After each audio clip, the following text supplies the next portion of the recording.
বাকশালী ছাত্রলীগ নেতা ফজলুর রহমান সে তার নিজের মুখের মুখোশ নিজেই টেনে খুলে ফেলছে।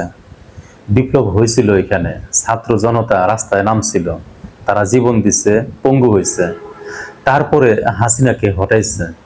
আর সে এই বিপ্লবকে অস্বীকার করতেছে, শুধু অস্বীকার করতেছে না, বিপ্লবীদেরকে তুচ্ছ তাচ্ছিল্য করতেছে, বিপ্লবের নায়কদেরকে অভিনেতা বানাচ্ছে।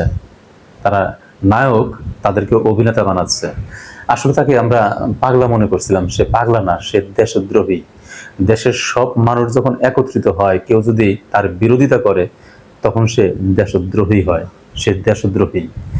যদি ৭২-এর এই সংবিধানের অধীনে নির্বাচন হয়, নির্বাচিত সরকার আসার পরে যদি বিশেষ করে তারা আসে ক্ষমতায়, তাহলে এই ফজুর মতো লোকেরা একত্র হবে, একত্র হয়ে যেভাবে ৭৫-এর বিপ্লবীদেরকে ঝুলাই দেওয়া হয়েছে, এই যে ২৪-এর যে বিপ্লব হলো, এই বিপ্লবীদেরকে এরা ঝুলাই দেবে, গ্যারান্টি।